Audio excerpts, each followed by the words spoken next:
अगला सवाल, नकदुश शेर किसकी किताब है? कुदामा इब्ने जाफर, इब्ने रशीक, अब्दुल काहिर जुरजानी, कैस राजी, खम्स कैस राजी। आठवां सवाल आप सबकी स्क्रीन पर। तो नकदुश शेर जो है कुदामा इब्ने जाफर की किताब है।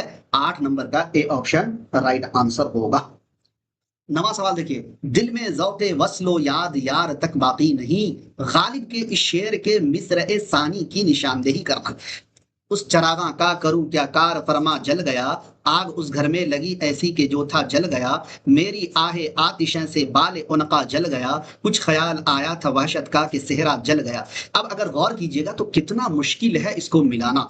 क्यों? क्योंकि हर जो ऑप्शन है ABCD सब में देखिए जल गया जल गया जल गया जल गया। तो अब यहाँ अंदाजा लगाना आपके लिए बड़ा मुश्किल हो जाएगा जब तक अगर आप प्रैक्टिस नहीं करेंगे, पढ़ेंगे नहीं। इसीलिए दोस्तों AR डिजिटल पर प्रीवियस ईयर क्वेश्चन का model paper class continue regular चल रहा है और ये 7वां क्लास है और इसका इसी तरीके से हूबहू AR डिजिटल के एप्लीकेशन पर, क्या ARDIGITAL के एप्लीकेशन पर टेस्ट भी लगेगा, इसलिए एप्लीकेशन को डाउनलोड कर लीजिए।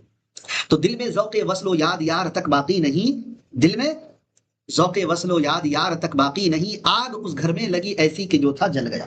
B option is the right answer. B option is the right answer.